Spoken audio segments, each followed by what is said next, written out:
ꯅꯨꯡꯁꯤꯕꯤꯗꯨꯅ Manipuri entertainment ꯆꯦꯅꯦꯜꯕꯨ subscribe ꯑꯃꯁꯨꯡ like ꯇꯧꯕꯤꯔꯝꯃꯨ꯫ Channel ꯑꯁꯤꯅ ꯉꯁꯤꯁꯨ ꯃꯌꯥꯝꯕꯨ ꯏꯀꯣꯛꯅꯣꯅ ꯈꯣꯏꯔꯝꯖꯔꯤ꯫ ꯃꯍꯧꯁꯥꯒꯨꯝ ꯉꯁꯤꯁꯨ ꯑꯩꯒꯤ ꯅꯨꯡꯁꯤꯖꯔꯕ ꯁꯕꯁꯀ꯭ꯔꯥꯏꯕꯔꯁꯤꯡꯅ ꯊꯥꯕꯤꯔꯛꯄ ꯃꯅꯤꯄꯨꯔꯤ ꯍꯣꯔꯔ ꯁ꯭ꯇꯣꯔꯤ ꯑꯅꯧꯕ ꯑꯃꯃꯨ ꯃꯌꯥꯝꯒꯤꯗꯃꯛꯇ ꯄꯨꯗꯨꯅ ꯂꯥꯛꯆꯔꯤ꯫ ꯋꯥꯔꯤ ꯑꯁꯤꯕꯨ ꯂꯥꯟꯊꯣꯛꯆꯔꯛꯄ ꯃꯇꯝꯗ ꯁꯣꯏꯈꯤ ꯂꯥꯟꯈꯤꯕ ꯌꯥꯎꯔꯕꯁꯨ ꯃꯌꯥꯝꯗ ꯉꯥꯛꯄꯤꯅꯕ ꯍꯥꯏꯖꯔꯤ꯫ ꯐꯔꯦ ꯑꯗꯨꯗꯤ ꯃꯌꯥꯝ ꯋꯥꯔꯤꯁꯤ ꯍꯧꯅꯕ ꯇꯧꯖꯔꯒꯦ꯫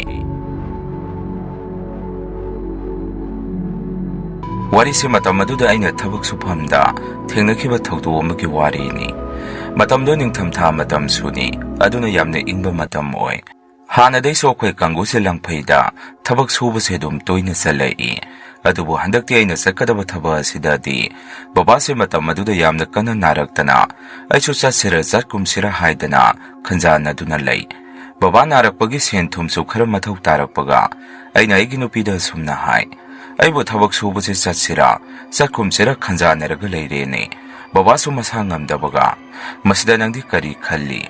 ꯑꯩꯒꯤ ꯅꯨꯄꯤꯅ ꯑꯃꯨꯛ ꯗꯗꯥ ꯆꯠꯀꯦꯁꯨ ꯑꯗꯨꯝ ꯆꯠꯂꯨꯔꯣ, ꯁꯦꯟꯁꯨ ꯀꯌꯥ ꯂꯩꯁꯤꯜꯂꯛꯇ꯭ꯔꯦ, ꯕꯕꯥꯗꯤ ꯑꯩꯅ ꯑꯗꯨꯝ ꯁꯦꯟꯅꯍꯧꯔꯒꯦ ꯈꯨꯝꯃꯛꯏ꯫ ꯑꯩꯁꯨ ꯋꯥꯈꯜ ꯑꯃ ꯐꯖꯅ ꯈꯜꯂꯕ ꯃꯇꯨꯡ ꯊꯕꯛꯇꯣ ꯁꯨꯕ ꯆꯠꯂꯒꯦ ꯑꯗꯨꯝ ꯅꯤꯡꯉꯝꯃꯤ꯫ ꯑꯩꯅ ꯌꯨꯝꯗꯒꯤ ꯊꯣꯔꯛꯑꯝꯗꯥꯏꯗꯁꯨ ꯅꯥꯗꯨꯅ ꯂꯩꯔꯤꯕ ꯕꯕꯥꯗ ꯑꯩꯅ ꯁꯨꯝꯅ ꯍꯥꯏꯔꯝꯃꯤ, ꯕꯕꯥ ꯑꯩ ꯂꯥꯡꯐꯩꯗ ꯊꯕꯛ ꯁꯨꯕ ꯑꯃꯨꯛ ꯆꯠꯂꯨꯈꯤ ꯇꯥꯔꯤꯌꯦ, ꯑꯗꯣ ꯕꯕꯥ ꯅꯪ ꯀꯩꯅꯣꯝ ꯋꯥꯠꯂꯒꯁꯨ ꯅꯃꯧ ꯅꯨꯄꯤꯗ ꯑꯗꯨꯝ ꯍꯥꯏꯌꯨ, ꯑꯩꯗꯤ ꯍꯧꯖꯤꯛ ꯊꯣꯛꯑꯅꯤ꯫ ꯑꯗꯨꯝꯅ ꯕꯕꯥꯗ ꯑꯩꯅ ꯍꯥꯏꯕꯗꯨꯗ ꯕꯕꯥꯁꯤ ꯃꯊ꯭ꯋꯥꯏ ꯏꯅꯨꯡ ꯅꯨꯡꯉꯥꯏꯇꯅ ꯁꯨꯝꯅ ꯈꯨꯝꯃꯛꯏ, ꯑꯣ ꯅꯪ ꯑꯃꯨꯛ ꯆꯠꯄ ꯇꯥꯔꯕ? ꯑꯗꯣ ꯏꯄꯥꯗꯤ ꯅꯪꯅ ꯆꯠꯊꯣꯛꯑꯒꯁꯨ ꯂꯝ ꯂꯥꯞꯅ ꯆꯠꯊꯣꯛꯍꯟꯅꯤꯡꯗ꯭ꯔꯕꯅꯤ꯫ ꯐꯔꯦ ꯑꯗꯣ ꯅꯪ ꯆꯠꯅꯤ ꯊꯣꯔꯛꯑꯕꯅꯤꯅ ꯐꯖꯅ ꯆꯠꯂꯨꯔꯣ, ꯌꯥꯝꯅ ꯀꯨꯏꯅꯗꯤ ꯂꯩꯔꯛꯀꯅꯨ, ꯁꯠ ꯂꯥꯛꯎ, ꯏꯄꯥꯁꯨ ꯍꯛꯆꯥꯡꯁꯤ ꯍꯟꯗꯛꯇꯤ ꯌꯥꯝꯅ ꯁꯣꯟꯊꯈ꯭ꯔꯦ꯫ ꯑꯩꯅ ꯑꯃꯨꯛ ꯕꯕꯥ ꯅꯍꯥꯟ ꯗꯣꯛꯇꯔ ꯌꯦꯡꯉꯨꯕꯗ ꯗꯣꯛꯇꯔꯅ ꯊꯥꯔꯛꯄ ꯍꯤꯗꯥꯛꯁꯤꯡ ꯑꯗꯨ ꯃꯗꯨꯗ ꯆꯥꯡ ꯅꯥꯏꯅ ꯆꯥꯔꯝꯃꯨ, ꯑꯩ ꯍꯜꯂꯛꯄꯗ ꯑꯗꯨꯝ ꯐꯔꯝꯃꯅꯤ꯫ ꯑꯗꯣ ꯐꯔꯦ ꯆꯠꯂꯨꯈꯤꯒꯦ, ꯊꯦꯡꯉꯦ, ꯃꯣꯏꯁꯨ ꯐꯣꯟ ꯃꯔꯤ ꯇꯧꯁꯜꯂꯛꯑꯅꯤ, ꯐꯖꯅ ꯂꯩꯔꯝꯃꯣ ꯁꯤ ꯍꯥꯏꯔꯝꯗꯨꯅ ꯑꯩꯁꯨ ꯌꯨꯝꯗꯒꯤ ꯊꯣꯔꯛꯏ꯫ ꯑꯩꯈꯣꯏ ꯀꯥꯡꯕꯨꯁꯤꯡ ꯑꯗꯨꯒ ꯑꯩꯈꯣꯏꯁꯤ ꯃꯐꯝ ꯑꯃꯗ ꯄꯨꯟꯁꯤꯟꯗꯨꯅ ꯆꯠꯇꯣꯔꯤꯕ ꯈꯣꯡꯆꯠꯇꯨꯒꯤ ꯃꯇꯥꯡꯗ ꯀꯩꯅꯣ ꯋꯥꯔꯤ ꯈꯔ ꯍꯥꯟꯅ ꯁꯥꯟꯅꯔꯝꯃꯤ꯫ ꯑꯍꯜ ꯑꯃꯅꯁꯨ ꯑꯩꯉꯣꯟꯗ, ꯕꯤꯅꯣꯏ, ꯅꯪꯒꯤ ꯄꯣꯠꯌꯣꯝ ꯆꯥꯌꯣꯝ ꯃꯌꯥꯝ ꯑꯗꯨꯗꯤ ꯄꯨꯕꯕꯨ ꯉꯝꯒꯗ꯭ꯔꯣ? ꯀꯩꯅꯣ ꯑꯗꯨꯗ ꯌꯥꯎꯔꯤꯕꯁꯤꯡ ꯑꯗꯨꯕꯣ?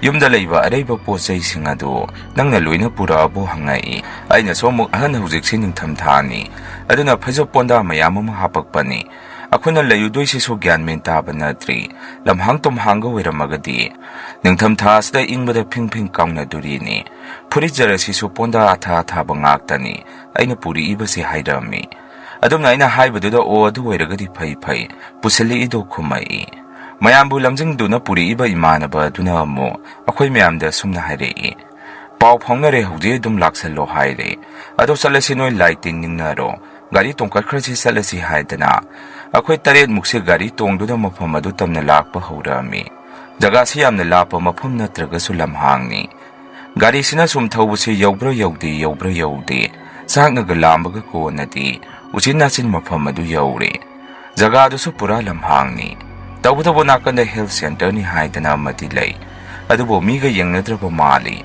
ꯃꯃꯥꯡꯗ ꯕꯁ ꯑꯌꯥꯗꯕ ꯑꯃꯁꯨ ꯈꯥꯝꯃꯒ ꯂꯩ꯫ ꯑꯩꯈꯣꯏꯅ ꯁꯨꯒꯗꯕ ꯊꯕꯛꯇꯨꯕꯨ ꯄꯥꯟꯅꯅꯕ ꯃꯣꯍꯣꯔꯤꯅꯤ ꯍꯥꯏꯗꯅ ꯃꯣꯏ ꯑꯗꯥꯏꯗꯒꯤ ꯅꯍꯥ ꯑꯃꯁꯨ ꯂꯩꯔꯝꯃꯤ꯫ ꯃꯥꯅꯁꯨ ꯑꯩꯈꯣꯏ ꯊꯨꯡꯅꯔꯕꯗꯨꯗ ꯁꯨꯝꯅ ꯍꯥꯏꯔꯛꯏ, ꯃꯌꯥꯝ ꯊꯕꯛꯁꯦ ꯑꯁꯥꯏꯗꯒꯤ ꯑꯗꯨꯝ ꯍꯧꯔꯁꯤ, ꯁꯤꯗ ꯐꯦꯟꯁꯤꯡ ꯈꯥꯒꯠꯂꯤꯕ ꯖꯒꯥꯁꯤꯡꯁꯤ, ꯑꯗꯣ ꯃꯌꯥꯝꯕꯨ ꯆꯥꯛ ꯆꯥꯅꯔꯛꯑꯕꯣ? ꯌꯥꯝꯅ ꯋꯥꯅꯁꯨ ꯎꯔꯦ꯫ ꯃꯗꯨꯗ ꯑꯩꯅ ꯁꯨꯝꯅ ꯈꯨꯝꯃꯤ, ꯆꯥꯛ ꯑꯃꯠꯇ ꯆꯥꯔꯛꯄ ꯅꯠꯇ꯭ꯔꯤꯗ, ꯈꯪꯗꯦ ꯃꯣꯏ ꯑꯇꯩꯗꯤ ꯉꯁꯥꯏ ꯃꯌꯨꯝꯗꯒꯤ ꯆꯔꯥ ꯈꯔ ꯋꯥꯅꯔꯒ ꯂꯥꯛꯄ꯭ꯔꯥ ꯈꯪꯗꯦ, ꯑꯗꯣ ꯆꯥꯕꯩꯗꯤ ꯂꯥꯏꯔꯤ, ꯑꯩꯈꯣꯏꯁꯦ ꯀꯗꯥꯏꯗ ꯂꯩꯗꯣꯏꯅꯣ? ꯋꯥꯔꯦ, ꯉꯥꯏꯍꯥꯛ ꯄꯣꯊꯥꯕ ꯌꯥꯕ ꯃꯐꯝ ꯑꯃꯇ ꯄꯤꯌꯨ꯫ ꯃꯣꯍꯣꯔꯤ ꯑꯗꯨꯅ ꯑꯃꯨꯛ ꯁꯨꯝꯅ ꯈꯨꯝꯃꯛꯏ, ꯏꯍꯦ ꯑꯩꯈꯣꯏꯁꯨ ꯆꯥꯛꯇꯤ ꯂꯥꯡꯍꯧꯗ꯭ꯔꯦꯅꯦ, ꯆꯥꯔꯒ ꯂꯣꯏꯅ ꯂꯥꯛꯅꯔꯗ꯭ꯔꯥ ꯍꯥꯏꯗꯅ, ꯑꯗꯣ ꯃꯐꯝꯗꯤ ꯍꯧꯖꯤꯛ ꯑꯃꯨꯛ ꯁꯦꯝꯒꯠ ꯁꯥꯒꯠꯅꯕ ꯍꯥꯏꯔꯤꯁꯤ ꯃꯇꯝꯗꯤ ꯈꯔ ꯆꯪꯒꯅꯤ, ꯑꯗꯨꯅ ꯑꯥꯗ ꯍꯦꯜꯊ ꯁꯦꯟꯇꯔ ꯑꯃ ꯂꯩꯔꯤꯁꯤ ꯑꯁꯤꯒꯤ ꯃꯅꯨꯡꯗ ꯑꯣꯏꯅ ꯃꯌꯥꯝ ꯑꯗꯨꯝ ꯂꯩꯔꯁꯤ, ꯑꯁꯤ ꯑꯅꯥꯕꯁꯨ ꯂꯥꯏꯌꯦꯡꯗ꯭ꯔꯦ, ꯗꯣꯛꯇꯔꯁꯨ ꯑꯃꯠꯇ ꯂꯩꯇ꯭ꯔꯕꯅꯤ, ꯑꯁꯤꯗ ꯑꯣꯏꯅ ꯃꯌꯥꯝ ꯂꯩꯕꯤꯔꯣ꯫ ꯑꯗꯨꯃꯥꯏꯅ ꯍꯥꯏꯔꯛꯄꯗꯨꯗ ꯑꯩꯈꯣꯏꯁꯨ, ꯑꯣ ꯐꯔꯦ ꯑꯗꯨꯗꯤ ꯑꯁꯤꯗ ꯑꯣꯏꯅ ꯆꯠꯂꯁꯤ ꯍꯥꯏꯗꯅ ꯃꯐꯝ ꯑꯗꯨꯗ ꯆꯪꯉꯝꯃꯤ꯫ ꯍꯦꯜꯊ ꯁꯦꯟꯇꯔꯅꯤ ꯇꯧꯔꯤꯗꯨꯅ ꯃꯔꯣꯜ ꯑꯃ ꯁꯟꯁꯨ ꯑꯗꯥꯏꯗ ꯄꯨꯟꯁꯤꯜꯂꯒ ꯊꯝꯃꯝꯕ꯭ꯔꯥ ꯈꯪꯗꯦ, ꯁꯟꯊꯤꯁꯨ ꯌꯥꯎꯔꯦ, ꯃꯤꯊꯤꯁꯨ ꯌꯥꯎꯔꯦ, ꯏꯃꯣꯠ ꯍꯦꯛ ꯃꯣꯠꯂꯒ ꯃꯐꯝ ꯑꯗꯨ ꯂꯣꯛ ꯂꯥꯎꯔꯒ ꯎꯕꯗ ꯍꯪꯒꯣꯏꯕ ꯑꯃ ꯑꯣꯏ ꯖꯒꯥꯗꯨ꯫ ꯑꯗꯨꯕꯨ ꯀꯩꯗꯤ ꯎꯄꯥꯏ ꯂꯩ, ꯑꯩꯈꯣꯏꯁꯨ ꯃꯅꯨꯡꯗ ꯆꯪꯉꯒ ꯑꯩꯈꯣꯏꯒꯤ ꯉꯥꯏꯍꯥꯛ ꯄꯣꯊꯥꯅꯕ ꯃꯐꯝꯗꯨ ꯁꯦꯝꯅꯔꯛꯑꯝꯃꯤ꯫ ꯃꯌꯥꯝꯁꯦ ꯋꯥꯃꯟꯗꯅ ꯍꯦꯛ ꯂꯥꯛꯄꯒ ꯍꯤꯞꯇꯅ ꯂꯣꯏꯅ ꯂꯩꯅꯩ꯫ ꯑꯩꯅ ꯁꯨꯝ ꯃꯣꯍꯣꯔꯤ ꯑꯗꯨꯗ ꯁꯨꯝꯅ ꯍꯪꯉꯤ, ꯏꯅꯥꯎ ꯏꯁꯤꯡꯗꯤ ꯀꯔꯥꯏꯗꯒꯤ ꯂꯧꯅꯤ? ꯗꯨꯀꯥꯟ ꯑꯁꯤꯗꯒꯤ ꯆꯠꯂꯒ ꯀꯔꯥꯏꯋꯥꯏꯗ ꯂꯩꯒꯦ ꯍꯪꯉꯝꯃꯤ꯫ ꯃꯣꯍꯣꯔꯤ ꯑꯗꯨꯅ ꯇꯥꯃꯣ ꯁꯤꯒꯤ ꯍꯦꯜꯊ ꯁꯦꯟꯇꯔ ꯑꯁꯤꯒꯤ ꯍꯦꯛ ꯃꯅꯤꯡꯗ ꯒꯨꯍꯥ ꯑꯃ ꯂꯩꯕꯅꯤ, ꯃꯗꯨꯗꯒꯤ ꯀꯪꯈꯠꯂꯒ ꯑꯗꯨꯝ ꯁꯤꯖꯤꯟꯅꯕꯤꯌꯨ꯫ ꯑꯗꯣ ꯗꯨꯀꯥꯟꯗꯤ ꯈꯤꯇꯪ ꯁꯤꯗꯩ ꯑꯃꯨꯛ ꯆꯠꯇ ꯌꯥꯔꯔꯣꯏ꯫ ꯑꯗꯣ ꯇꯥꯃꯣ ꯍꯣꯏꯒꯤ ꯑꯋꯥꯠ ꯑꯄꯥꯗꯣ ꯑꯩ ꯑꯗꯨꯝ ꯂꯧꯕꯤꯔꯨꯒꯦ꯫ ꯑꯗꯣ ꯉꯁꯤꯒꯤꯗꯤ ꯊꯣꯡ ꯊꯥꯛꯅꯕꯗꯤ ꯀꯃꯥꯏꯅ ꯇꯧꯔꯒꯦ ꯍꯪꯉꯛꯏ꯫ ꯑꯩꯅꯁꯨ ꯑꯃꯨꯛ ꯌꯥꯔꯅꯤ, ꯉꯁꯤꯒꯤꯗꯤ ꯑꯩꯈꯣꯏꯅ ꯑꯥꯗꯒꯤ ꯈꯔ ꯂꯩꯔꯛꯑꯕꯅꯤ, ꯍꯌꯦꯡꯒꯤ ꯋꯥꯗ ꯉꯥꯏꯔꯤ꯫ ꯐꯔꯦ, ꯃꯅꯤꯡꯗ ꯒꯨꯍꯥ ꯑꯃ ꯂꯩ ꯍꯥꯏꯔꯕꯅꯤꯅ ꯍꯌꯦꯡ ꯑꯌꯨꯛ ꯐꯖꯅ ꯑꯁꯥꯏꯁꯦ ꯀꯣꯏꯔꯒ ꯌꯦꯡꯉꯒꯦ꯫ ꯑꯗꯣ ꯅꯪꯗꯤ ꯑꯁꯥꯏꯗꯩꯔꯥ?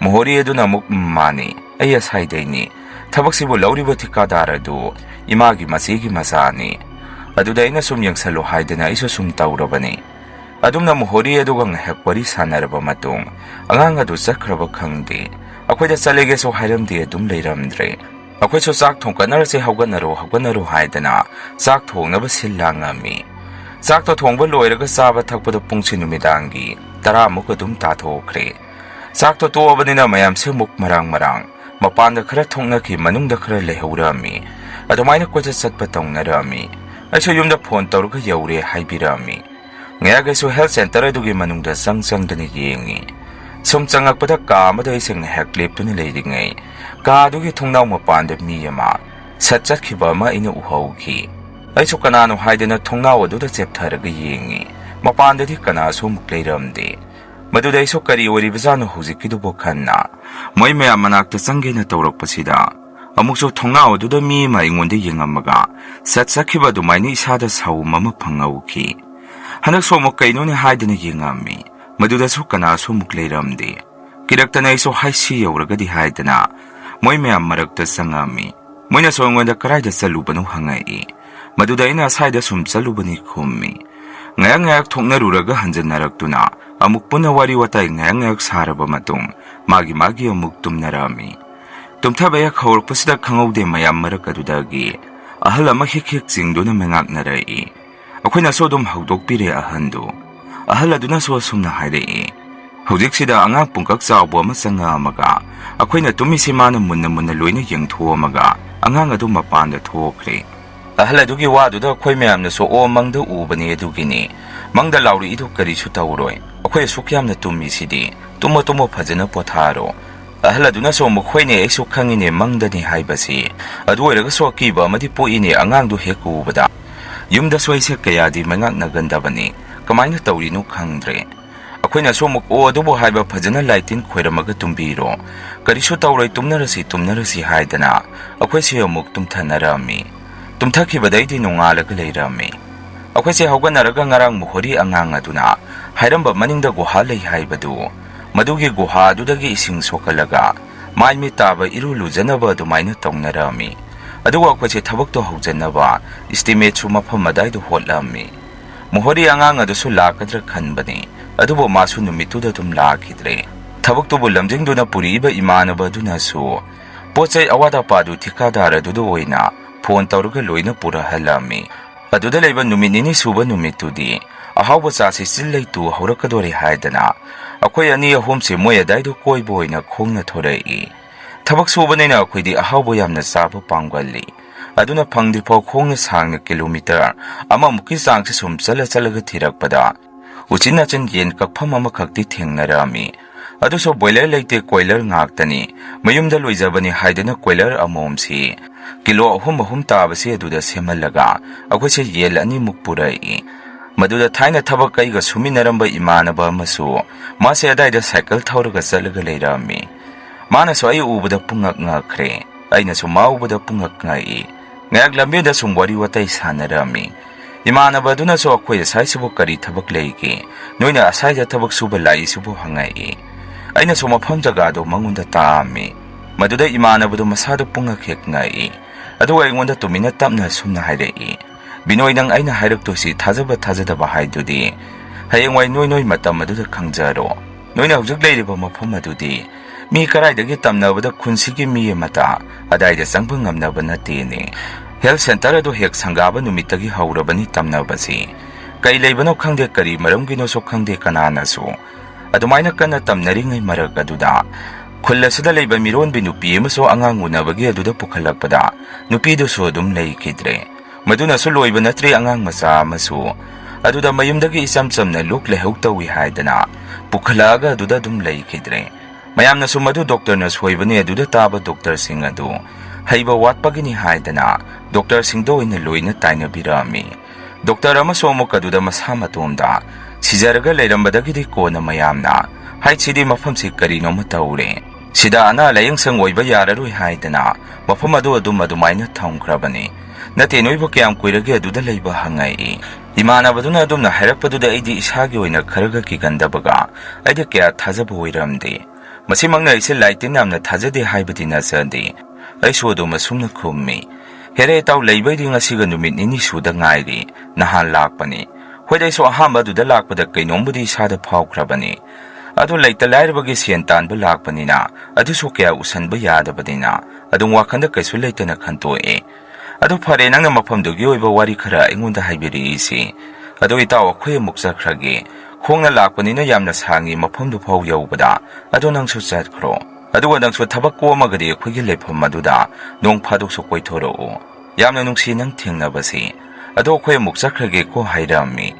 Imanaba aduna so hoi itaw nong ma ilaki chatkro. Asumna haidana mafam adudagi akhoi siyamo. Khongna mafam adu tana mukhalami.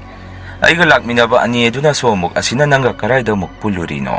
Aduga kaino mana dangoda ngasai hairamiduna hangai. Aisu imanaba aduna hairambadu moidadi hekta numitudadi haidre. Sum thabaki wari ama sarambani haijalami. Lam salagade ai isada thengnadri phau. Moida hakthengnana thengnadri phau. Aina hekta waridu moida hairubu yaba nati. Aduna isu haidoktre. Halaye uchina china kwese yendo thongkanaba. Ising khara goha adudagi aise sokat pasat pada. Ising goha adugi manungda ai isagi imisi. Adum mayak sengna tai. Maduda khwaidagi angakpa kiba maina uki. Ising da tariba aigi imi adugi hekpaninda. Aigi nakta angang ama lepaga laibasi mami oina aina urakhi. Madu urakpada aise ising do thauri thuraga chingkhalambadu. Bakhatana muk makhada bomlongna thadaraga. Nakanda sallai thoktuna aise yengi. Adumaina yengubada kanasu leiramdi. Aiso imanaba aduna hairakiba kaya duga. Isase numituda kiba amadi sumpo ami. Hatho atho ising ado muk thauriduna sokalaga. Aise moi mea manakta tumina sangami. Moina so kaidauruge nangna ungiduna hangai. Aina so kaisu tawdi. Ising sida leire haidana. Ising do piramaga aise masi mada wakhalama sung khalaga. Telok sanamdu khoktuna lay. Numidang tari yendo thongba loiraga puna sakto saminaraga. Magi tummage na tawrakpasida. Karaidagino khangdi nupi amana yamna awasaina khangbadawna. Ima ai sire haidana.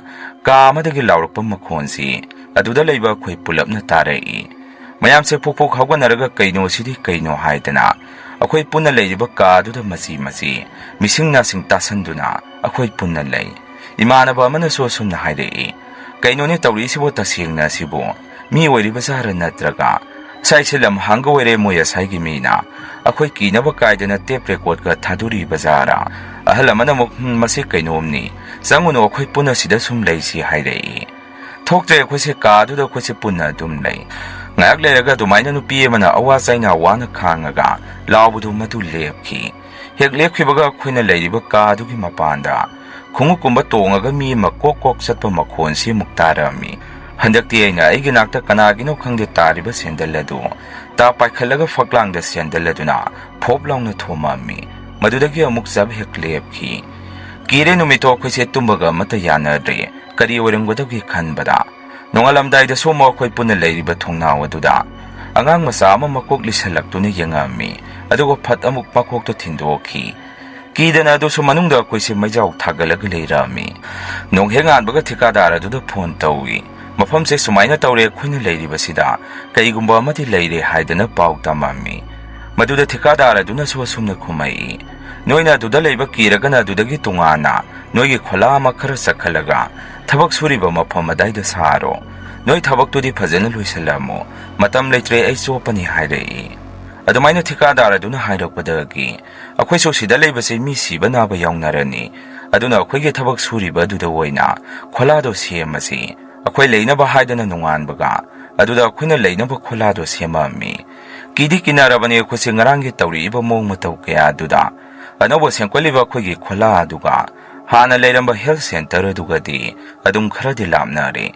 ꯂꯥꯞꯅꯕ ꯍꯥꯏꯔꯤꯁꯤꯁꯨ ꯌꯥꯝꯅ ꯂꯥꯞꯅꯕꯗꯤ ꯑꯃꯨꯛ ꯑꯣꯏꯕꯁꯨ ꯅꯠꯇꯦ ꯑꯗꯨꯝ ꯃꯌꯦꯛ ꯁꯦꯡꯅ ꯎꯅꯔꯤꯅꯤ ꯑꯩꯈꯣꯏꯁꯨ ꯑꯁꯥꯏꯗ ꯈꯣꯏꯖꯨ ꯂꯩꯈꯥꯝꯒ ꯐꯪꯖꯔ ꯍꯥꯏꯗꯅ ꯄꯨꯟꯅ ꯊꯣꯛꯑꯒ ꯈꯣꯏꯖꯨ ꯂꯩꯈꯥꯝ ꯑꯃꯨꯛ ꯑꯗꯥꯏꯗ ꯀꯣꯏꯊꯤ ꯊꯤꯔꯝꯃꯤ ꯎꯄꯥꯏ ꯂꯩꯇꯦ ꯈꯣꯏꯖꯨ ꯂꯩꯈꯥꯝꯁꯦ ꯑꯃꯠꯇ ꯌꯥꯎꯔꯝꯗꯦ ꯑꯗꯨꯅ ꯈꯣꯏꯖꯨ ꯂꯩꯈꯥꯝꯒꯤ ꯃꯍꯨꯠ ꯏꯆꯝ ꯆꯝꯕ ꯗꯨꯛ ꯑꯣꯏꯅ ꯂꯩꯔꯒ ꯍꯜꯂꯛꯑꯝꯃꯤ ꯊꯕꯛ ꯁꯨꯕꯒꯗꯣ ꯑꯩꯈꯣꯏꯁꯦ ꯃꯤꯍꯨꯟ ꯊꯥꯍꯨꯟ ꯁꯨꯅꯕ ꯅꯠꯇꯦ ꯀꯤꯅ ꯑꯩꯈꯣꯏꯁꯦ ꯊꯕꯛꯇꯣ ꯁꯨꯔꯛꯑꯝꯃꯤ ꯅꯨꯃꯤꯠ ꯍꯦꯛ ꯇꯥꯕꯒ ꯗꯨꯛꯇꯣ ꯑꯩꯈꯣꯏꯁꯦ ꯄꯔꯦꯡ ꯃꯄꯥꯟꯗ ꯊꯥꯗꯣꯛꯑꯝꯃꯤ ꯑꯗꯨꯒ ꯑꯩꯈꯣꯏꯁꯦ ꯇꯨꯝꯃꯝꯃꯤ ꯃꯐꯝ ꯑꯗꯨꯗꯒꯤ ꯈꯔ ꯆꯠꯊꯣꯛꯑꯒ ꯂꯩꯕꯗꯩꯗꯤ ꯀꯌꯥ ꯊꯣꯏꯗꯣꯛꯄꯗꯤ ꯇꯧꯔꯛꯈꯤꯗ꯭ꯔꯦ ꯖꯔ ꯑꯩꯈꯣꯏꯁꯨ ꯊꯕꯛꯇꯣ ꯍꯧꯖꯤꯟ ꯀꯥꯡꯁꯤꯜꯂꯛꯑꯝꯃꯤ ꯅꯨꯃꯤꯠ 15ꯅꯤꯃꯨꯛ ꯁꯨꯔꯕ ꯃꯇꯝꯁꯤꯗ ꯊꯤꯀꯥꯗꯥꯔ ꯑꯗꯨꯗ ꯄꯩꯁꯥ ꯈꯔ ꯄꯤꯌꯨ ꯌꯨꯝꯗ ꯀꯨꯝꯅꯔꯨꯒꯦ ꯍꯥꯏꯗꯨꯅ ꯑꯩꯈꯣꯏꯒꯤ ꯈꯨꯠꯁꯨꯃꯟ ꯈꯔ ꯐꯣꯟꯗ ꯄꯩꯁꯥꯗꯨ ꯀꯥꯞꯍꯜꯂꯛꯏ ꯃꯗꯨ ꯄꯥꯏꯔꯒ ꯑꯩꯈꯣꯏꯁꯦ ꯌꯨꯝꯗ ꯑꯃꯨꯛ ꯀꯨꯝꯅꯔꯛꯏ ꯑꯩꯅ ꯌꯨꯝꯗ ꯌꯧꯔꯛꯄꯗ ꯕꯕꯥꯁꯨ ꯑꯅꯥꯕꯗꯨ ꯌꯥꯝꯅ ꯀꯟꯁꯤꯜꯂꯒ ꯂꯩꯔꯝꯃꯤ ꯑꯩꯁꯨ ꯄꯨꯔꯛꯏꯕ ꯁꯦꯟ ꯊꯨꯝ ꯈꯔꯗꯨ ꯕꯕꯥꯕꯨ ꯍꯣꯁꯄꯤꯇꯥꯜꯗ ꯄꯨꯗꯨꯅ ꯂꯥꯌꯦꯡꯕꯤꯔꯝꯃꯤ ꯑꯗꯨꯝ ꯁꯦꯟꯁꯤꯡ ꯑꯗꯨ ꯂꯣꯏꯅ ꯂꯣꯏꯁꯟꯈ꯭ꯔꯦ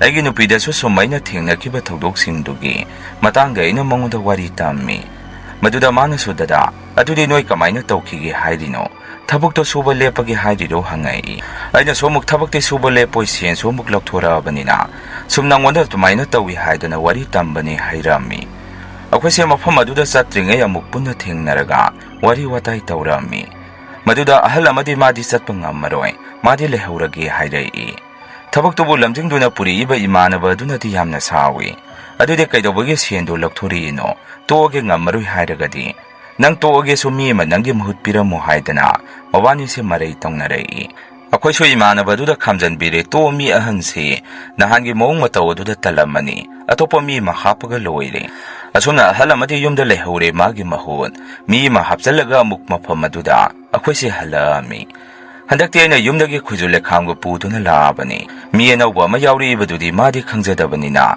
ꯍꯥꯟꯅꯒꯤ ꯑꯩꯈꯣꯏꯅ ꯂꯩꯔꯝꯕ ꯃꯐꯝ ꯑꯗꯨꯗꯒ ꯍꯦꯛꯇ ꯆꯪꯈꯤ ꯑꯩꯈꯣꯏꯁꯨ ꯋꯥꯔꯤꯗꯣ ꯃꯉꯣꯟꯗ ꯇꯝꯗ꯭ꯔꯦ ꯑꯗꯨꯕꯨ ꯆꯪꯉꯨꯅꯨ ꯍꯥꯏꯗꯅꯗꯤ ꯊꯤꯡꯉꯝꯃꯤ ꯃꯥꯁꯨ ꯂꯥꯏꯇꯤꯟꯁꯤ ꯈꯔ ꯊꯥꯖꯒꯟꯗꯕ ꯃꯤꯁꯨ ꯑꯣꯏꯕꯖꯥꯠꯅꯤ ꯑꯗꯨꯅ ꯃꯥꯒꯤ ꯊꯣꯛꯄ ꯑꯃ ꯑꯗꯨꯝ ꯇꯧꯏ ꯅꯨꯃꯤꯠꯇꯨꯗꯤ ꯍꯧꯖꯤꯛꯀꯤ ꯑꯅꯧꯕ ꯑꯃ ꯍꯥꯞꯄꯛꯄ ꯃꯤꯑꯣꯏꯁꯤ ꯃꯥꯁꯦ ꯃꯈꯣꯡ ꯍꯥꯝꯅꯤꯡꯗꯅ ꯅꯨꯃꯤꯗꯥꯡ ꯑꯁꯤꯗ ꯑꯩꯈꯣꯏ ꯇꯨꯝꯃꯤꯉꯩ ꯍꯧꯒꯠꯂꯒ ꯒꯨꯍꯥ ꯑꯗꯨꯗꯒꯤ ꯏꯁꯤꯡ ꯁꯣꯛꯀꯠꯄꯗꯨ ꯆꯠꯂꯨꯔꯕꯖꯥꯠꯅꯤ ꯃꯩ ꯑꯁꯦꯡꯕꯁꯨ ꯑꯃꯠꯇ ꯌꯥꯎꯗꯅ ꯃꯥꯒꯤ ꯐꯣꯟꯗꯨ ꯃꯗꯨ ꯀꯥꯞꯄꯒ ꯑꯩꯈꯣꯏꯁꯨ ꯇꯨꯝꯃꯤꯉꯩ ꯀꯔꯤꯃꯠꯇ ꯈꯪꯍꯧꯗ꯭ꯔꯦ ꯃꯥꯅ ꯆꯠꯈꯤꯕꯗꯨ ꯀꯣꯟꯅ ꯑꯗꯥꯏꯗ ꯃꯤ ꯑꯃ ꯂꯥꯎ ꯈꯣꯡꯈꯤꯕ ꯃꯈꯣꯟ ꯇꯥꯏ ꯍꯥꯏꯗꯅ ꯇꯨꯝꯃꯤꯕ ꯑꯩꯈꯣꯏꯁꯦ ꯐꯨꯛ ꯍꯧꯒꯠꯅꯩ ꯑꯗꯨꯝ ꯈꯪꯉꯦ ꯑꯩꯈꯣꯏꯁꯨ ꯑꯗꯨꯗ ꯂꯥꯎꯔꯛꯏꯕꯗꯨ ꯑꯩꯈꯣꯏꯅ ꯅꯧꯅ ꯄꯨꯔꯛꯄ ꯃꯤꯗꯨꯅꯤ ꯍꯥꯏꯕꯁꯤ ꯑꯗꯨꯅ ꯑꯩꯈꯣꯏ ꯃꯌꯥꯝꯁꯦ ꯁꯤꯗꯤ ꯀꯝꯗꯧꯅꯤ ꯍꯥꯏꯅꯗꯅ ꯃꯩ ꯑꯃꯃꯝ ꯄꯥꯏꯅꯔꯒ ꯃꯐꯝ ꯑꯗꯨꯗ ꯆꯪꯁꯤꯟꯅꯕ ꯇꯧꯏ ꯑꯩꯁꯨ ꯈꯨꯠꯇ ꯈꯣꯏꯖꯨ ꯂꯩꯈꯥꯝꯗꯨ ꯈꯔ ꯊꯦꯛꯑꯒ ꯄꯨꯔꯛꯑꯝꯃꯤ ꯑꯩꯈꯣꯏꯁꯦ ꯀꯤꯅ ꯁꯨꯝ ꯂꯥꯛꯄꯁꯤꯗ ꯍꯧꯖꯤꯛꯀꯤ ꯃꯤꯑꯣꯏꯁꯤ ꯀꯗꯥꯏꯗꯩꯅꯣ ꯃꯥꯅ ꯂꯥꯎꯈ꯭ꯔꯤꯁꯤ ꯍꯥꯏꯕꯁꯤ ꯈꯪꯕ ꯉꯝꯗꯦ ꯒꯨꯍꯥ ꯃꯅꯥꯛꯇ ꯆꯪꯉꯨꯏ ꯂꯩꯔꯝꯗꯦ ꯃꯗꯨꯗꯒꯤ ꯑꯩꯈꯣꯏꯁꯤ ꯃꯅꯨꯡꯗ ꯌꯦꯡꯉꯨꯔꯁꯤ ꯍꯥꯏꯗꯅ ꯃꯅꯨꯡꯗ ꯆꯪꯒꯦ ꯇꯧꯔꯛꯄꯗ ꯑꯩꯅ ꯈꯣꯏꯖꯨ ꯂꯩꯈꯥꯝꯗꯨ ꯃꯗꯨ ꯍꯥꯟꯅ ꯃꯩ ꯆꯨꯈꯠꯂꯒ ꯃꯥꯡ ꯊꯥꯔꯝꯃꯤ ꯑꯗꯨꯒ ꯁꯨꯝ ꯃꯅꯨꯡꯗ ꯆꯪꯉꯛꯄꯗ ꯑꯩꯈꯣꯏꯅ ꯍꯥꯟꯅ ꯂꯩꯔꯝꯕ ꯀꯥ ꯑꯗꯨꯗ ꯍꯧꯖꯤꯛꯀꯤ ꯃꯤꯑꯣꯏꯁꯤ ꯒ꯭ꯌꯥꯟ ꯇꯥꯗꯅ ꯃꯥꯁꯦ ꯑꯗꯨꯗ ꯇꯥꯔꯒ ꯂꯦꯛꯊꯔꯒ ꯂꯩꯔꯝꯃꯤ ꯃꯥꯏ ꯃꯅꯥꯛꯇ ꯑꯩꯈꯣꯏ ꯃꯌꯥꯝꯅ ꯁꯠ ꯂꯥꯎꯅ ꯍꯨꯞꯆꯜꯂꯨꯕꯗ ꯀꯥ ꯃꯅꯨꯡꯁꯤꯡ ꯑꯗꯨꯗ ꯍꯦꯛꯇ ꯑꯉꯥꯡ ꯀꯞꯄ ꯅꯨꯄꯤ ꯀꯞꯄꯛꯄ ꯃꯈꯣꯟꯁꯤꯅ ꯅꯤꯜꯂꯝꯃꯤ ꯃꯌꯥꯝ ꯆꯪꯗꯅ ꯊꯥꯡꯗꯣꯔꯛꯈꯤ ꯃꯐꯝ ꯑꯗꯨꯗꯒꯤ ꯑꯗꯨꯒ ꯑꯩꯈꯣꯏꯒꯤ ꯈꯣꯂꯥ ꯑꯗꯨꯗ ꯊꯥꯡꯖꯜꯂꯛꯏ ꯑꯩꯅꯁꯨ ꯈꯣꯏꯖꯨ ꯂꯩꯈꯥꯝ ꯇꯧꯔꯒ ꯃꯁꯥꯗꯣ ꯐꯖꯅ ꯑꯣꯛꯊꯣꯛꯄꯤ ꯑꯗꯨꯒ ꯃꯀꯣꯛꯇ ꯏꯁꯤꯡ ꯈꯔ ꯇꯞ ꯊꯥꯕꯤꯕꯗꯒꯤ ꯃꯥꯁꯦ ꯌꯥꯝꯅ ꯐꯤꯡꯅ ꯐꯨꯛ ꯂꯥꯎꯅ ꯍꯧꯒꯠꯂꯛꯏ ꯑꯗꯨꯒ ꯃꯥꯁꯦ ꯄꯨꯀꯞꯇ ꯀꯞꯄꯝꯃꯤ ꯅꯣꯡꯍꯦꯛ ꯉꯥꯟꯕꯒ ꯑꯗꯥꯏꯗ ꯂꯩꯕ ꯃꯥꯏꯕ ꯑꯃ ꯇꯥꯟꯅꯗꯨꯅ ꯃꯥꯁꯦ ꯂꯥꯏ ꯈꯣꯏꯔꯝ ꯊꯣꯛꯑꯒ ꯃꯤꯑꯣꯏ ꯑꯗꯨ ꯃꯌꯨꯝꯗ ꯑꯩꯈꯣꯏꯅ ꯊꯤꯟꯕꯤꯔꯝꯃꯤ ꯑꯩꯈꯣꯏꯁꯨ ꯊꯤꯀꯥꯗꯥꯔ ꯑꯗꯨꯒꯤ ꯃꯥ ꯌꯦꯡꯉꯒ ꯊꯕꯛꯇꯨꯗꯤ ꯑꯗꯨꯝ ꯑꯀꯤꯕ ꯃꯔꯛꯇ ꯑꯗꯨꯝ ꯃꯄꯨꯡ ꯐꯥꯅ ꯂꯣꯏꯁꯤꯟꯕꯤꯔꯝꯃꯤ ꯑꯗꯨꯒ ꯑꯩꯈꯣꯏꯁꯨ ꯌꯨꯝꯗ ꯑꯗꯨꯝ ꯍꯟꯅꯔꯛꯏ ꯃꯌꯥꯝ ꯑꯍꯥꯟꯕꯒꯤ ꯋꯥꯔꯤꯁꯤ ꯃꯇꯥꯡ ꯉꯁꯥꯏꯗ ꯂꯣꯏꯖꯔꯤ ꯑꯅꯤꯁꯨꯕ ꯋꯥꯔꯤꯁꯤꯃꯨꯛ ꯃꯌꯥꯝꯗ ꯈꯨꯗꯣꯟ ꯇꯝꯖꯔꯤ ꯑꯩꯒꯤ ꯃꯤꯡ ꯌꯥꯏꯈꯣꯝꯕ ꯀꯧꯖꯩ ꯏꯆꯤꯜ ꯏꯅꯥꯎ ꯑꯅꯤ ꯈꯛꯇꯅꯤ ꯑꯩꯈꯣꯏꯒꯤ ꯏꯃꯨꯡꯁꯤ ꯌꯥꯝꯅ ꯅꯨꯡꯉꯥꯏꯕꯃꯛꯇꯤ ꯅꯠꯇꯦ ꯑꯗꯨꯕꯨ ꯏꯄꯥ ꯏꯄꯨꯅ ꯂꯝ ꯈꯔꯗꯤ ꯊꯝꯕꯤꯔꯝꯃꯤ ꯑꯩꯈꯣꯏꯅ ꯂꯩꯔꯤꯕ ꯏꯪꯈꯣꯜ ꯑꯁꯤꯁꯨ ꯑꯗꯨꯝ ꯆꯥꯎꯏ ꯕꯕꯥꯒꯤ ꯃꯆꯤꯟ ꯃꯅꯥꯎꯁꯨ ꯑꯅꯤ ꯈꯛꯇꯅꯤ ꯏꯅꯦ ꯑꯃꯒ ꯏꯆꯦꯒ ꯑꯩꯒꯁꯨ ꯆꯍꯤ ꯌꯥꯝꯅ ꯈꯦꯟꯅꯔꯝꯃꯤ ꯏꯆꯦ ꯄꯣꯛꯂꯕ ꯃꯇꯨꯡ ꯆꯍꯤ 5 ꯂꯩꯔꯒ ꯑꯩꯕꯨ ꯄꯣꯛꯄꯅꯤ ꯍꯥꯏ ꯏꯅꯦꯅ ꯌꯨꯝ ꯄꯥꯟꯈꯤꯕꯗ ꯏꯅꯦꯒꯤꯅꯤ ꯍꯥꯏꯗꯅ ꯕꯕꯥꯅ ꯂꯧꯁꯤ ꯑꯑꯣꯟꯄꯣꯠ ꯑꯣꯏꯅ ꯍꯥꯞꯄꯤꯔꯝꯃꯤ ꯑꯗꯨꯕꯨ ꯏꯅꯦꯅ ꯃꯌꯨꯝ ꯄꯥꯜꯂꯤꯕ ꯅꯨꯄꯥ ꯑꯗꯨꯗꯤ ꯁꯨꯕ ꯅꯣꯝꯕ ꯇꯟꯕ ꯌꯨꯔꯥꯏ ꯆꯨꯕ ꯑꯣꯏꯔꯝꯃꯤ ꯕꯕꯥ ꯏꯃꯥ ꯑꯩꯈꯣꯏꯅꯗꯤ ꯏꯅꯦꯁꯤ ꯃꯔꯥꯏꯕꯛ ꯊꯤꯔꯦ ꯍꯥꯏꯗꯅ ꯏꯅꯦꯒꯤꯗꯃꯛꯇ ꯌꯥꯝꯅ ꯅꯨꯡꯉꯥꯏꯕꯤꯔꯝꯗꯦ ꯅꯣꯡꯃꯗꯤ ꯏꯅꯦꯁꯤ ꯅꯨꯃꯤꯗꯥꯡ ꯋꯥꯏꯔꯝꯗꯨ ꯀꯞꯇꯨꯅ ꯑꯩꯈꯣꯏꯒꯤꯗ ꯍꯜꯂꯛꯑꯝꯃꯤ ꯏꯅꯦ ꯂꯥꯛꯄꯗꯨ ꯎꯕꯗ ꯕꯕꯥ ꯏꯃꯥꯅꯁꯨ ꯑꯁꯨꯝꯅ ꯍꯪꯉꯤ ꯀꯩꯗꯧꯔꯒꯦ ꯏꯕꯦꯝꯃ ꯅꯪꯅ ꯀꯞꯄꯒ ꯍꯜꯂꯛꯏꯁꯤꯅ ꯀꯅꯥ ꯀꯩꯗꯧꯕ ꯌꯥꯎꯔꯒꯦ ꯍꯪꯉꯝꯃꯤ Babana hangubudada inena su kaptuna sumna hairei. Tasaw ay yum masita leirani. Ay ada leibang ngamlaroi. Mana otpa naibada ay leibang ngamdre. Nuktigi yu taksin ay bupui. Wado tabada babana su saungna. Kaygino mana nangonda puri bati. Nakoy ba na yung palagadi ngamnaba leiba yadro. Hujipok kana zainaba matamlo noibo. Angang singdo na noibo kari kan kidoino. Noina kana zainada na dum leiragadi. Angang singdo su leipom zapong kangamaroi. Babana dum na hairubada inena su. Tabakti suda na pesada piyuda hai. Ay na isa singidamagda mabuk tapang ngamnaba tauri. Laudo su mana yung tokrasida hai. Ay na yadabadagi tammini. Tasaway di yam na wari. Imana su aduni yung panbasi yam na lubani. Nupado pay pati kangdana, nuksirini haidana hekta leiba yaban na tine. Jugo sadragadi leiba nungay tribasini. Ado nang bukay no sida leirage na lairo. Nakuna niyam di kangobro nang di kamay na taongni. Imana dum na hanglubada da ine na susum na kumay. Ay sida leirage na labani inama, kanamta da hiram dabani, ay tumin na laini. Inegi wado taraga baba na suwa mo. Ibe mahalaga leiba haibasi mina pazana hainaroy. Yaragadi nang hayeng do dum hankro. Ngasidi nang sida leiro. Gyantana pazana hainaraga leiminaw. Angang sing suyam na pii. Noy na gyantadraga angang sing da kangkong chay na bani. Madu ay di paamdi. Inay na suhoy taso ay hayeng salagi hairamaga. Imong da tunay inido sangki. Imana sukamdaw ni sumay na sumtawragadi. Ako'y sunungay pong kang naroy. Imagi wado da baba na su yengba tabani. Mana paame na laikibani ako'y na piru bro sibo. Ine sa ayamba matamda yumda dum halagto na lay.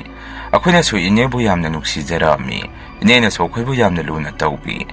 Matam kura layraga ine sa yumda layrani hayda na lakpadagi. Baba na su siya sang loy sanaro. Aduga layro yumda hayrami. Sumtawda na ine sa divorce tawda na yumda layrami. Baba ima na tabak sa tokraba matong. Ine na ako'y bu adum yung sanbi. Inga singna leiba imong nga mahaybada wairamin. Babana inegi so siyen toksana bahaydana, dukan masama so pamalami. Ine sa dukan pamdringay dadi, hayna tana bayam na yarambani. Adubo dukan hek pamkibadagi, ine sa karino mo tawba haurai, nga nga sakna ba matataki. Nupa na hapusin doon dukala sida, nukpaga ngang baga karino mo tawba haurai. Lakay mina so ine na tawri basi ngang na bahaurai.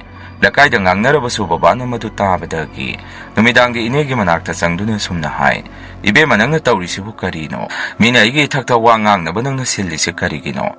Nang badukan pamalisin upa na haloy na nabanati. Maduna nang gitunggi natay sagada buhay na gadipay, aduwa mina noknagada ba tabagti tahoningdi. Baba na si hairabada inisyo saong na sumna kumay, tasaway na karibu tawragi. Dukan pamlabadi mi sangak patabani, aduwa ay nanupani sangak kano hairudro. Lakaygi wabu waro, mige soybada tiraga layradubo, ay nakanamata mawalawdi. Ay nanongta mo'ydagi siki mata niraga saruba nati. Aduwa tasaw hinaswaygi apamada yamni yingsen bigano, ay so hingbang ngamnaba honazarini. Masiyaygi sinpamni, sidamigi watabagi mataw tadi. Inige wapamadada babani inebo purami, aduwa amukso saydo na sumnahay. Hay nang nasiyan talibado kariso kaydi, aduwa sumna talo haybani. Siyentaan ba sipo nupa na halo niya dragadi yadro. Nang nasagi hujay-hujay kwari ba pibam sa kangjadro. Mina nang ubada tinsin na rabani. Ay na hari sinay nang masigi matong. Mina wa matakta hekang halaba. Nang ay bo pati hayno. Ay na hay ba yaroy da buhay ragadi. Dukala si sway na tugay ni. Nang naigasing takta kumbayamra. Ay nangang si karino kang dana. Adum na tawag pa doon imaga kway ganasang duna. Bababo kam tuwami. Imana so ineda wansan do na sumnahay. Ibe mamina ngang na bado nungay tabagini. Noy tasong na hayjarisi. Nang so gyan karataro. Noy na kanasay na ba tawragan mina haraw kini. Imagi wato tabade iniri tuna magi kada dumsangkre. Numisitagi haw na inesi dukan do di pangkidre. Ine na dukan pamdraga so. Babani imong gemadi inegi so awat pa matalay na bahon na zay. Ine so gyan tara abakum yung gitabayong kang suloy na taure. Ima babadi ine na gyan tara abani haydana, mo'y dayam na haraw zay. Noong madi ine sin nung tinda karay da no masadki, aduwa halagpada na nga malay do na halami. Nga do ine na sutonggi haydana tungami. Ako so numito haraw-haraw sakto sa amin na babadi tabag sa lubagi tiyang na halagto na, matanda sakto sa arami. Numito giyahing asta yung masida karino kang daba, saung karap hang bahuray. Ay gikasta sumi malay ba na dumtawi. Ay so karino ni nga sisibo, nahang kay gamana da ba may tawtawi. Adum na hay na rin ay da ako'y yung taga sida. ꯀꯔꯤꯅꯣ ꯈꯪꯗꯕ ꯑꯃꯅ ꯄꯣꯠ ꯑꯃꯅ ꯊꯥꯔꯛꯄꯒꯨꯝ ꯇꯧꯔꯛꯏ꯫ ꯑꯩꯁꯨ ꯈꯔꯒ ꯀꯤꯔꯤꯉꯩꯗꯨꯗ ꯑꯗꯨꯝꯅ ꯑꯃꯨꯛ ꯇꯧꯔꯛꯄꯗꯒꯤꯗꯤ ꯈꯪꯗꯨꯅ ꯑꯩꯁꯨ ꯀꯟꯅ ꯂꯥꯎꯏ꯫ ꯑꯩꯅ ꯀꯟꯅ ꯂꯥꯎꯕꯗꯨꯗ ꯌꯨꯝꯒꯤ ꯃꯤ ꯂꯣꯏꯅ ꯑꯩꯒꯤ ꯅꯥꯛꯇ ꯆꯪꯉꯛꯇꯨꯅ "ꯀꯩꯗꯧꯔꯒꯦ ꯏꯕꯨꯡꯉꯣ ꯅꯪꯅ ꯀꯟꯅ ꯂꯥꯎꯔꯤꯗꯨꯅ?" ꯑꯩꯅꯁꯨ "ꯕꯕꯥ ꯑꯩꯈꯣꯏꯒꯤ ꯏꯃꯨꯡꯁꯦ ꯀꯔꯤꯅꯣꯃ ꯂꯩꯔꯦ. ꯅꯍꯥꯟꯈꯩꯒ ꯃꯥꯟꯅꯗꯦ ꯑꯩꯗꯤ ꯌꯥꯝꯅ ꯀꯤꯔꯦ." ꯑꯩꯒꯤ ꯋꯥꯗꯨꯗ ꯕꯕꯥꯅꯁꯨ ꯍꯥꯏ "ꯀꯔꯤ ꯂꯩꯗꯣꯏꯅꯣ ꯌꯨꯝꯗꯕꯨ? ꯅꯪꯒꯤ ꯋꯥꯈꯜꯅ ꯑꯣꯏꯔꯝꯒꯅꯤ. ꯑꯀꯤꯕꯗꯣ ꯈꯟꯖꯜꯂꯒ ꯇꯨꯝꯃꯒꯗꯤ ꯇꯧꯕ ꯇꯥꯕꯅꯤ. ꯇꯨꯝꯃꯣ ꯀꯔꯤꯁꯨ ꯇꯧꯔꯣꯏ ꯅꯨꯄꯥ ꯅꯠꯇꯕꯗꯧꯅ ꯏꯕꯣ."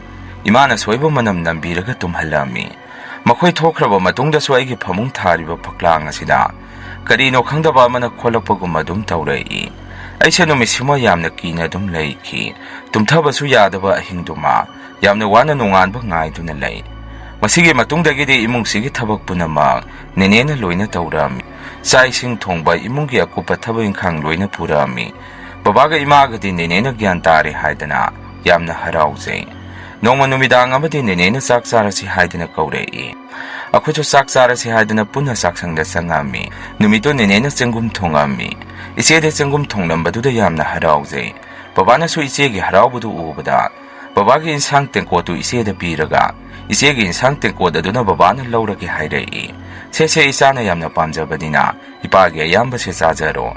ꯑꯩꯗꯤ ꯌꯥꯝꯅ ꯆꯥꯅꯤꯡꯗꯦ ꯆꯥꯔꯣ ꯄꯦꯅ." ꯕꯕꯥꯅ ꯑꯗꯨꯝꯅ ꯇꯧꯔꯛꯄꯗ ꯅꯦꯅꯦꯅ ꯑꯃꯨꯛ ꯁꯨꯝꯅ ꯍꯥꯏꯔꯛꯏ "ꯑꯗꯨꯗꯤ ꯇꯥꯆꯧꯒꯤꯅꯦ, ꯇꯥꯆꯧ ꯑꯗꯨꯝ ꯆꯥꯔꯣ. ꯏꯕꯦꯝꯃꯒꯤꯗꯤ ꯁꯦꯡꯅ ꯂꯩꯍꯧꯔꯤꯁꯤꯗꯒꯤ ꯑꯃꯨꯛ ꯍꯥꯞꯄꯒꯁꯨ ꯌꯥꯅꯤ." ꯕꯕꯥꯅꯁꯨ "ꯌꯥꯔꯦ ꯁꯤ ꯑꯗꯨꯝ ꯆꯥꯖꯔꯁꯅꯨ. ꯑꯩꯗꯤ ꯌꯥꯝꯅꯁꯨ ꯆꯥꯅꯤꯡꯗꯦ."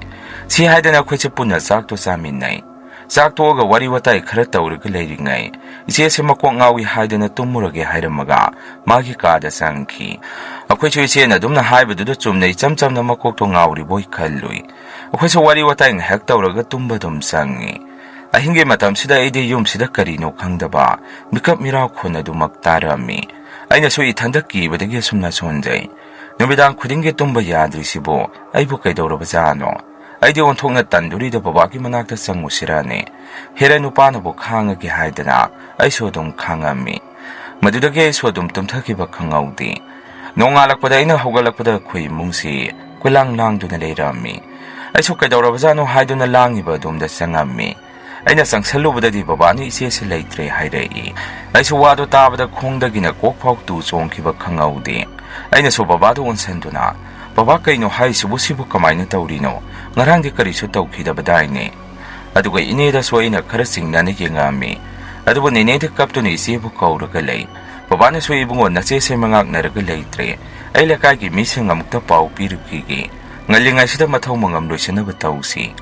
ꯑꯁꯨꯝꯅ ꯂꯩꯀꯥꯏꯒꯤ ꯃꯤ ꯃꯌꯥꯝ ꯑꯃ ꯂꯥꯛꯄꯤꯗꯨꯅ ꯏꯆꯦꯒꯤ ꯃꯊꯧ ꯃꯉꯝꯗꯣ ꯑꯗꯨꯝ ꯄꯥꯡꯊꯣꯛꯈ꯭ꯔꯦ꯫ ꯊꯥꯏꯅꯗꯒꯤ ꯍꯧꯅ ꯃꯤ ꯁꯤꯔꯕꯗꯤ ꯁꯤꯔꯤꯕ ꯏꯃꯨꯡ ꯑꯁꯤꯗ ꯃꯤ ꯂꯦꯛꯄ ꯆꯠꯅꯔꯝꯃꯤ꯫ ꯑꯗꯨꯅ ꯀꯀꯥ ꯈꯔꯁꯨ ꯂꯥꯛꯄꯤꯗꯨꯅ ꯑꯩꯈꯣꯏꯒꯤ ꯃꯪꯒꯣꯟꯗ ꯑꯍꯤꯡ ꯂꯦꯛꯑꯝꯃꯤ꯫ ꯅꯨꯃꯤꯗꯥꯡꯒꯤ ꯃꯇꯝ ꯑꯁꯤꯗ ꯏꯆꯦꯒꯤ ꯀꯥ ꯑꯁꯤꯗ ꯃꯤ ꯂꯩꯕꯗꯧꯅ ꯑꯗꯨꯝ ꯇꯧꯏ꯫ ꯑꯩꯁꯨ ꯀꯩꯅꯣꯅꯦ ꯏꯆꯦꯒꯤ ꯀꯥ ꯑꯁꯤꯗ ꯃꯤ ꯂꯩꯕꯗꯧꯅ ꯇꯧꯔꯤꯁꯤꯕꯣ? ꯅꯠꯇꯦ ꯏꯃꯥꯒ ꯁꯤꯗ ꯆꯪꯉꯒ ꯂꯩꯔꯕꯖꯥꯔꯥ? ꯁꯤ ꯈꯟꯗꯨꯅ ꯑꯩꯁꯨ ꯏꯆꯦꯒꯤ ꯀꯥ ꯑꯗꯨꯗ ꯇꯞꯅ ꯆꯪꯁꯤꯜꯂꯛꯑꯝꯃꯤ꯫ ꯑꯗꯨꯕꯨ ꯑꯩꯅ ꯆꯪꯉꯨꯕꯗꯗꯤ ꯀꯅꯥꯁꯨ ꯂꯩꯔꯝꯗꯦ꯫ ꯑꯩꯁꯨ ꯑꯃꯨꯛ ꯀꯤꯗꯨꯅ ꯊꯨꯅ ꯊꯣꯔꯛꯑꯝꯃꯤ꯫ ꯑꯩꯅ ꯍꯦꯛ ꯊꯣꯔꯛꯄꯒ ꯏꯆꯦꯒꯤ ꯀꯥꯒꯤ ꯊꯣꯡꯁꯤ ꯀꯟꯅ ꯍꯦꯛꯇ ꯂꯣꯟꯁꯤꯜꯂꯛꯏ꯫ ꯑꯩꯁꯨ ꯃꯗꯨꯗꯒꯤ ꯈꯪꯗꯨꯅ ꯑꯃꯨꯛꯁꯨ ꯃꯄꯥꯟꯗ ꯆꯦꯟꯊꯣꯔꯛꯑꯝꯃꯤ꯫ ꯑꯗꯨꯒ ꯀꯥꯗꯨꯗ ꯃꯨꯟꯅ ꯌꯦꯡꯗꯨꯅ ꯂꯩ꯫ ꯀꯥꯗꯨꯒꯤ ꯃꯅꯨꯡꯗ ꯅꯨꯄꯤ ꯑꯃꯅ ꯀꯞꯄꯒꯤ ꯃꯈꯣꯟꯁꯤ ꯑꯗꯨꯝ ꯇꯥꯏ꯫ ꯑꯩꯁꯨ ꯊꯨꯅ ꯏꯃꯥꯒꯤ ꯃꯅꯥꯛꯇ ꯆꯪꯗꯨꯅ ꯁꯨꯝꯅ ꯍꯥꯏ "ꯏꯃꯥ, ꯏꯆꯦꯒꯤ ꯀꯥꯗ ꯃꯤ ꯂꯩꯕꯗꯧꯅ ꯇꯧꯏ. ꯑꯩꯅ ꯍꯧꯖꯤꯛ ꯆꯪꯗꯨꯅ ꯌꯦꯡꯉꯨꯕꯅꯤ. ꯃꯗꯨꯗ ꯀꯅꯥꯁꯨ ꯂꯩꯍꯧꯗꯦ." ꯑꯗꯨꯒ ꯑꯩꯅ ꯊꯣꯔꯛꯄꯗꯁꯨ ꯏꯆꯦꯒꯤ ꯊꯣꯡꯗꯣ ꯀꯟꯅ ꯂꯣꯟꯁꯤꯟꯈꯤ꯫ ꯃꯅꯨꯡꯗ ꯅꯨꯄꯤ ꯑꯃ ꯀꯞꯄꯒꯤ ꯃꯈꯣꯟꯁꯨ ꯇꯥꯏ꯫ ꯋꯥꯗꯣ ꯇꯥꯕꯗ ꯏꯃꯥꯅꯁꯨ "ꯏꯕꯨꯡꯉꯣ, ꯗꯦꯕ ꯀꯔꯃ ꯂꯣꯏꯗ꯭ꯔꯤ ꯐꯥꯎꯗꯤ ꯈꯔ ꯇꯧꯈꯤꯅꯤ. ꯀꯔꯤꯁꯨ ꯈꯜꯂꯨꯅꯨ, ꯀꯥꯗꯨꯗ ꯆꯪꯉꯨꯅꯨ. ꯍꯌꯦꯡꯋꯥꯏ ꯗꯦꯕ ꯀꯔꯃ ꯂꯣꯏꯔꯒ ꯑꯗꯨꯝ ꯐꯈꯤꯅꯤ."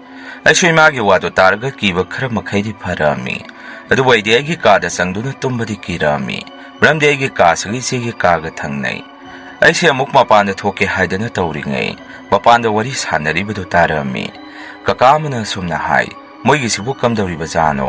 ꯍꯣꯔꯦꯟ ꯑꯃꯨꯛ ꯇꯝꯅꯔꯛꯇꯅ."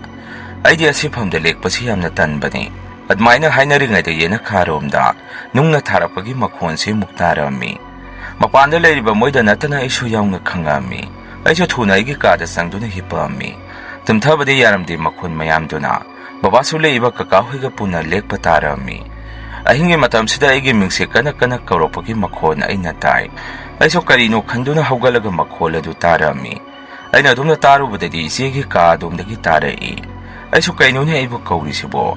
Nate imadubu sidaga changaga thorakpa yadraba jara. Si haidana ichi ichegi kaduda changubada ine se masam ipa phage leirami. Aisu madu ubada khangple khangi. Aina khangbagi lawba makhol aduda ine se engonda yengai. Aina su inegi mataw aduda kiraduna sumna hangi. Ine kaino tawridubu sida kaidawramino ahinga sida. Aina adumna hanglubada ine se kana nokduna thuna magi kada changki. Aisu karino ngasi ine na tawrisibo. Adusu isegi ka sida ahinga sida. Nate ine se buta sengna ngauraba jara. Aise thuna muk inegi kada changduna yengami. Aina adumna yengubada ine se nungaina tumduna leiramni. Aisu numisimade aigi kada thuna changduna tumme. Dong hengan baga ina babada hai. Baba handakti yumse karino matawre. Aina haibasi noi thajabiyu. Ahing khuding aibu kaurokpagumna su tawi. Ngarang su isegi kada kiba thawdo khara thengnai. Aigi waduda babana so sumna hairei. Ibungo mi leitaba haibasi imungsida khara didum tawbani. Mathi khara phongba hairisidi hongna sani. Madu karisu hena khanjaluno. Nasegi thawaini akhoida kaisu akiba so pan yauroi. Aina so baba idi yamna kire. Lai muktangdi khoiram thokpiyu. Babana so derba karma si loi kisi. Madugi matungdagidi karisu thoidokpa tawra roida. Asumna akhoisu yamna wana derba karma loi pangairami. Matamde som haukhibana isegi deva karma su loi khre. Deva karma loiraga su aki tujungba pirakpadi lepamde. Nongma inesi yena khada phamduda noktuna leirami. Masamana loina thadoga leirami ba phiba madu ubada. Aida kidana kanna laurami. Baba su yumda leitaba oibaga ima so aina lauridu tabadagi. Mapanda kanna senthorei.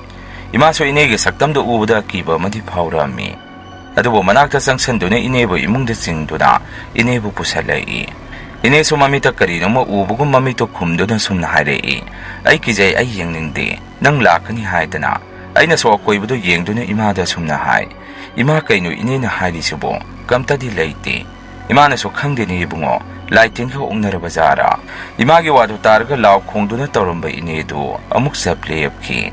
Akoiso tumina laikibaduda pharaba mali haidana. Akoiso tumina lai. Numidangi saksana bababu halakpa ngaiduna lai. Halak mandabadagi babada phone tawduna hangi. Phone tawrubada babasu lae ngayakta ngairamo hairei. Akoisu inebo sangbiduna baba halakpa ngaiduna lai. Ngayak lairaga babase thuna halaktuna imaga aigada sumna hairei. Nupi nambo lakai mina ngangnaribasi tadabra. Imana so babagi waduda kai wano aide karimata khangde. Lakaina kari ngangnarino hairisubo. Babana so tapna nasa nupigi thawaido lambe na koche satli hairi. Awuba mi khara yaurba mali. Makhwede kibada loira mane. Imana so adubo ay thokpa yabrane. Ningamdana sikiba sunate. Babana so khangde nupi magi kari pendaba leiraba jano. Imana so babagi waduda yare. Migi sinbu menba ngambro. Ngangningba pungangda ngangnarabani. Thawaina kari so tasaluno. Hojik kandabo. Si haidana chak chanaba tawrami. Imana babada wonsanduna mo. Dacha nupi se yana khada mathanda phamduna leirami. Masima so ngawdoroba karino matawre. Masamana asiga khwedi kiba ma yaurabani. Imagi waduda babana so hera ibema leitabasida masu nungaitadana tawjariba oiramgani. Phare sak chanaba tawrasi. Ai mabu kaubiruge noi sak thiramo. Asuna khoi puna sak to chathomi. Matamde dum haukhibana tha ama haukhre. Ahing khuding ningamdraba nupi mana kapagi makhon se dum tai. Akhose numidang khuding yakiba thodok se dum thengnai. Nongmadi babana thabak chaluraga ahing halakpada thongse kana thinduna imabu kaurami. Aina so kaino baba thong khutin sibo haidana mapana thuna thoktuna thongdo hangami. Babana sa ayu ubade ibungo mayamata thuna paithorao. Aisu babana dumna hairakpaduda pakhanna imungda hana changduna baba kaidoba yaurage. Babana so puda puthoro ngangaga leiranu ipa isa se karino matawre. Adumna hairakpaduda isu pakhana imungda thuna changaga mekhet ama puduna thorami. Ima so mapanda thoroktuna babada kaidoba yaruki nangna dukyamna pakhaliduna. Babana so nupi mina ngangnarisi sumnamme. Babagi waduda imana so wakhan tadabadagi sumna hangi. Kaino nupanang na haridubo. Babana so ihe dupi nang si onthongna gyan taakidre. Nasa nupigi masak pomdong na tawba ama.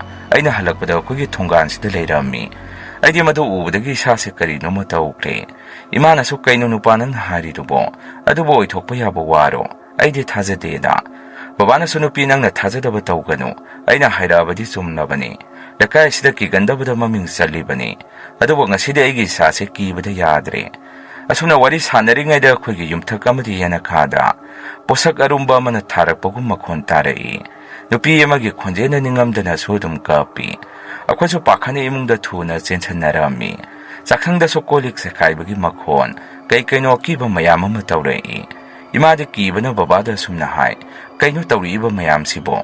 ꯑꯩꯅꯁꯨ ꯕꯕꯥꯁꯤꯗꯤ ꯃꯥꯏꯕ ꯑꯃ ꯌꯦꯡꯊꯣꯛꯄꯅ ꯐꯔꯅꯤ, ꯅꯠꯇ꯭ꯔꯒꯗꯤ ꯑꯩꯈꯣꯏ ꯂꯣꯏꯅ ꯈꯨꯗꯣꯡ ꯊꯤꯔꯅꯤ꯫ ꯇꯥꯟꯖꯥ ꯑꯗꯨꯗ ꯏꯅꯦꯁꯨ ꯀꯣꯟꯅ ꯀꯟꯅ ꯂꯥꯎꯔꯛꯏ꯫ ꯑꯩꯈꯣꯏꯁꯨ ꯀꯩꯗꯧꯕ ꯌꯥꯎꯔꯕꯖꯥꯠꯅꯣ ꯍꯥꯏꯗꯅ ꯏꯅꯦꯒꯤ ꯀꯥꯗ ꯑꯃꯨꯛ ꯆꯪꯉꯝꯃꯤ꯫ ꯑꯩꯈꯣꯏꯅ ꯆꯪꯉꯨꯕꯗ ꯏꯅꯦꯗꯤ ꯃꯥꯒꯤ ꯀꯥꯗ ꯂꯩꯔꯝꯗꯦ꯫ ꯇꯥꯔꯤꯕ ꯃꯈꯣꯜ ꯑꯗꯨ ꯀꯗꯥꯏꯗꯒꯤꯅꯣ ꯍꯥꯏꯗꯨꯅ ꯌꯦꯡꯉꯝꯃꯤ꯫ ꯐꯅ ꯀꯨꯏꯅ ꯌꯦꯡꯂꯕ ꯃꯇꯨꯡ ꯏꯅꯦꯗꯨ ꯏꯆꯦꯒꯤ ꯀꯥꯗ ꯂꯩꯔꯝꯃꯤ꯫ ꯃꯅꯥꯛꯇ ꯆꯪꯁꯟꯗꯨꯅ ꯏꯅꯦꯕꯨ ꯀꯧꯗꯨꯅ ꯃꯁꯥ ꯅꯣꯝꯗꯨꯅ ꯍꯧꯗꯣꯛꯑꯝꯃꯤ꯫ ꯑꯩꯈꯣꯏꯅ ꯀꯧꯔꯤꯕꯗꯨ ꯀꯔꯤꯃꯠꯇ ꯇꯥꯗꯕꯗꯒꯤ ꯕꯕꯥꯅ ꯑꯩꯉꯣꯟꯗ ꯁꯨꯝꯅ ꯍꯥꯏꯔꯛꯏ, ꯏꯕꯨꯡꯉꯣ ꯏꯄꯥꯒꯤ ꯐꯣꯟꯗꯨ ꯄꯨꯔꯛꯎ, ꯏꯄꯥ ꯃꯤꯉꯣꯟꯗ ꯐꯣꯟ ꯑꯃꯨꯛꯇ ꯇꯧꯒꯦ꯫ ꯑꯁꯨꯝꯅ ꯕꯕꯥꯅ ꯃꯃꯥꯟꯅꯕ ꯑꯃꯗ ꯐꯣꯟ ꯇꯧꯔꯝꯃꯤ꯫ ꯑꯗꯨꯒ ꯃꯥꯏꯕ ꯑꯃ ꯈꯤꯇꯪ ꯊꯨꯅ ꯄꯨꯗꯨꯅ ꯌꯨꯝ ꯑꯁꯤꯗ ꯑꯃꯨꯛꯇ ꯂꯥꯛꯄꯤꯌꯨ ꯍꯥꯏꯗꯅ ꯕꯕꯥꯅ ꯃꯃꯥꯟꯅꯕ ꯑꯗꯨꯗ ꯍꯥꯏꯖꯔꯝꯃꯤ꯫ ꯀꯣꯟꯅꯗꯤ ꯕꯕꯥꯒꯤ ꯃꯃꯥꯟꯅꯕ ꯑꯗꯨꯅ ꯎꯆꯤꯟ ꯅꯥꯆꯤꯟ ꯃꯥꯏꯕ ꯑꯃ ꯌꯨꯝ ꯑꯁꯤꯗ ꯄꯨꯗꯨꯅ ꯂꯥꯛꯄꯤꯔꯝꯃꯤ꯫ ꯃꯥꯏꯕ ꯑꯗꯨꯅ ꯀꯨꯞꯅ ꯌꯦꯡꯉꯕ ꯃꯇꯨꯡ ꯑꯁꯨꯝꯅ ꯍꯥꯏꯔꯛꯏ, ꯌꯨꯝ ꯑꯁꯤꯗ ꯂꯩꯈꯤꯗꯕ ꯑꯉꯥꯡ ꯃꯆꯥ ꯑꯃꯒꯤ ꯊꯋꯥꯏꯅ ꯃꯐꯝ ꯑꯁꯤꯗ ꯀꯣꯏꯆꯠ ꯆꯠꯇꯨꯅ ꯂꯩꯔꯤ꯫ ꯑꯉꯥꯡ ꯑꯁꯤ ꯀꯅꯥꯒꯨꯝꯕ ꯑꯃꯅ ꯅꯨꯡꯉꯥꯏꯇꯕ ꯑꯃꯗꯒꯤ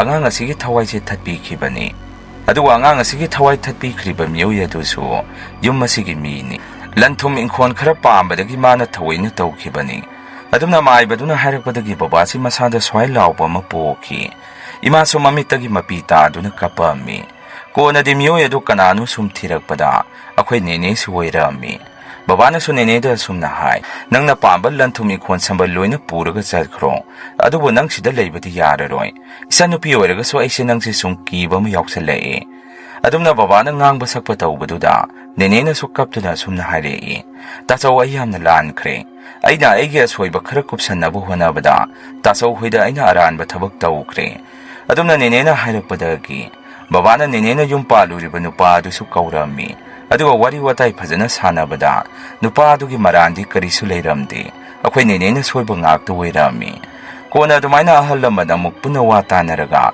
ꯑꯩꯈꯣꯏ ꯅꯦꯅꯦꯁꯦ ꯌꯨꯝ ꯑꯁꯤꯗꯒꯤ ꯅꯨꯄꯥ ꯑꯗꯨꯅ ꯄꯨꯍꯜꯂꯒ ꯆꯠꯍꯟꯈꯤ꯫ ꯍꯧꯖꯤꯛꯇꯤ ꯑꯩꯈꯣꯏꯒꯤ ꯏꯃꯨꯡꯁꯨ ꯀꯔꯤꯁꯨ ꯇꯧꯔꯛꯇ꯭ꯔꯦ꯫ ꯃꯁꯤꯅꯤ ꯃꯌꯥꯝ ꯉꯁꯤꯒꯤ ꯔꯤꯑꯦꯟ ꯍꯣꯔꯔ ꯁ꯭ꯇꯣꯔꯤ꯫ ꯃꯊꯪꯒꯤ ꯋꯥꯔꯤ ꯊꯥꯒꯠꯂꯛꯄꯗ ꯃꯌꯥꯝ ꯄꯨꯟꯅ ꯑꯃꯨꯛ ꯊꯦꯡꯅꯔꯁꯤ꯫ ꯉꯁꯤꯒꯤꯗꯤ ꯃꯌꯥꯝꯗꯒꯤ ꯀꯥꯏꯅꯅꯕ ꯕꯤꯗꯥꯏ ꯂꯧꯖꯔꯤ꯫